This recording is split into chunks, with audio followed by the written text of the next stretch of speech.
This got to be a 2-part series because there's literally a lot to unpack. This is my experience, my personal experiences. Feel free to use it as a learning lesson or whatever, but it's just my experience of what I've learned dating as a Christian woman in the last year. Dating? Bro, dating is different. Like, it really is different. Like, to be honest with you, this is the first time I've ever actually intentionally, I say that, intentionally dated. Like, this is the first time ever in my life in this last year. So I think that's a big deal because, like, before I was like serious about my relationship with Christ and like taking like my journey seriously, I just kind of dated whenever, however, casually, all that. But like, being intentional is so much more different than just dating, however. About a year and some change ago, I was in my Christian Girl Delulu phase. And what I mean by that is I definitely thought that I had a husband who God told me who that was. And like, this is my husband, da da da da, this is my man. And we're gonna be together one day and have a bajillion kids. And I'm just waiting for the right time. I'm waiting for this to happen. I'm waiting for all this. I'm like, girl, no. I had to wake up from that Delulu. Because I think that there are a lot of women who do fall for that. Like, God told me he's my husband. God told me da da da da da da da. And we just kind of sit in like this like room just waiting. And life is just passing us by. We're not dating or anything because we just believe this specific person is just going to come knocking on our doorstep. I'll be real with you. I believe that's delusion. You don't have to agree with me, but from my personal experience, like, I don't ever want to be in a predicament where I'm wasting years of my life for a man to come to me who I believe is my husband. Like, I don't think that's how it's supposed to be. Like, I believe that, like, you're supposed to go out, you know, and like put yourself out there and stuff like that. I felt like I was wasting time because I wasn't seeing the fruits of that relationship. I wasn't seeing the fruits of us coming together and all that. And it was a waste of time, you know, and I'm glad I woke up from it and then I like realized, hey, this isn't the person for me because I didn't have to waste any more time. You know what I mean? Like, our time is valuable. Like, don't sit around waiting for a man who you believe is your husband to just come knock on your doorstep. That might be the case for some people. It might. I'm not saying it's impossible. Nothing is impossible. But I'm saying that's not the case for me. Here are the things that I have learned. I'm 25 now, you know, and I'm putting myself out there for the first time. What I'm realizing is that I'm actually in a place where I'm ready to date now. Like, I'm intentionally ready. That would be number one. Are you actually ready to date? Like, for real, are you genuinely ready? Like, don't be out here just casually dating for fun. Like, what is the point? If you're not ready, just say you're not ready and sit down.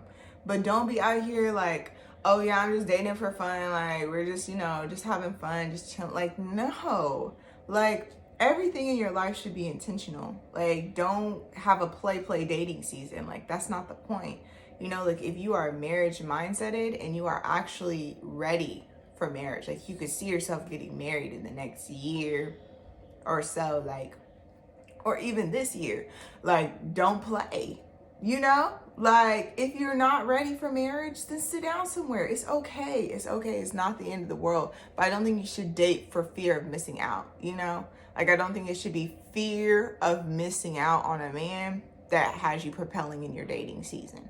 Like, it's all intentional. Like, all that matters. Don't play with God's son. Don't play with God's son. Like, that's his son at the end of the day. Like, don't play, you know? I think dating as a whole would be a lot better if we were all just honest about where we were at. Like, a lot of us just aren't ready, and that's okay. That's okay. I don't even feel like I should have to explain this next point, but I'm explaining anyway. Don't you dare date non-believers. Don't put yourself in that position. Don't even try. Don't even try to make it happen. You want to make an appearance? Don't even try to make it happen. Don't even try to fit yourself into that bubble. Like, oh, you know, like, Lord, I just pray that he becomes a man after your heart, and I just pray that he becomes a believer. Like, or just don't date a non-believer. To me, it's just headed towards destruction if you're trying to force somebody to believe the way you believe. Like, we all have our own journey in this life. Like, we all have our own desires, morals, values. Like, you can't expect somebody to just change their morals and their values for you. Like, it would be a lot easier if you just tried to find somebody who had similar morals and values than just saying, okay, well, this isn't that big of a deal, and just trying to work with it. Like, be strategic about making sure that this person has the same foundational beliefs as you. Discover your non-negotiables. This is important. This is big. Like, there's a huge difference between non-negotiables and preferences, okay? A preference is, oh my gosh, he has to be 6 foot. He need to have a football player build and a beard. That's preferences. These are preferences. Non-negotiables, he has to be a believer. He has to follow Christ. You know what I mean? He has to show the fruits of the Spirit. You know what I mean? Like, how is his character? These things, these are your non-negotiables. Not these. Like, the way he's, like, set up as far as, like, his eye color and all that, like, I don't think that should be a non-negotiable, in my opinion. I think that we miss out on a great men sometimes because we are just too picky. Like, just being real, like, sometimes we're just too picky. Sometimes you're like, girl, he's a ball. Like, really? But if you look like LL Cool J, it's okay? Like, that's not fair. That's not fair. Be okay with making some modifications to your preference list. I'm not saying it has to be completely thrown away, but I'm saying, like, every single preference does not have to be met. It doesn't.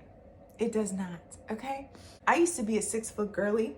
I used to be like, oh my gosh, if he's not 6 foot, it's not gonna work. We're done. There's no chance. Now, I've grown, y'all. I can go as far as 5'8.5". That's huge, because I'm 5'6". I think that is such a growth, you know? Like, I'm willing, like, I've laid it before the Lord. I'd be like, Lord, if he's 5'8", I wouldn't necessarily be like, oh, you know, but I'm like, if he's 5'8" and he hits every box and everything else, like, I'm okay. Like, I can take that. You know, that was a pride thing. I had to swallow my pride because I'm like, okay, like, at the end of the day, I'm not going to miss out on a great man just because he's not 6 foot. I'm not doing that. Be strict on what are your non-negotiables and don't wave on them. You know, if you want kids and he does not want kids, X him out. Because what is the point? What's the point? That's a non-negotiable. You want to be a mother one day and he has no desire to ever want to have kids. That's not the one. Boop. Get comfortable. Get cute and comfortable with that. No, thank you. Okay? But if he is, you know, bald, maybe don't X him out. Where do we meet these men? I have found that dating in public and, like, just putting yourself out there is beneficial. So you got church, you got gyms, you got grocery stores, you got whatever your purpose is, like meeting them at, like, similar workspaces, conferences, all that. Those are all great places to meet people. And also, online dating. I know everyone's afraid of that word, but it is the truth. Like, I've met some really great men online dating. We didn't end up being each other's perfect fit or each other's match, but I've met great men online dating. And I hear so many horror stories about it, but honestly, I feel like if you're strategic and if you are using wisdom and discernment and you're not just, like, off in la la land and just settling, I think you can meet really, really great men online dating too. I have found that, like, when you are specific about your profile and your preferences on there and making sure that you're matching with men who have similar beliefs as you and are focused and intentional men, that there are great men who will, you know, date you properly, you know, who will step out and, like, take you out on this. I've met really good men online dating. I'm being so for real. Like, online dating has been successful for me, but I've also ran into a lot of hooligans, but they're everywhere, okay? So let's not just say that they're online dating. Like, there are hooligans everywhere. There are knuckleheads everywhere. You got to learn how to weed through. Like, this is not the place to just be like, no, like, you got to learn how to weed through. Like, in my personal opinion, after the first conversation, I can see if I can continue to have a conversation with you. Are you intentional? Are we responding back to each other at good time frames? You know what I mean? Like, are we going on a date? You know, like, what is the steps that we are taking to propel out of this app and into a relationship possibly? Okay, we need to meet in person. Like, all this, like, wisdom and discernment, like, all this matters. I'm gonna make another video about this because this topic could go on for forever, and I just don't feel like I just don't feel like having a 20-minute video to edit. So I'll make 2 parts. Okay. Enjoy. Catch you part 2.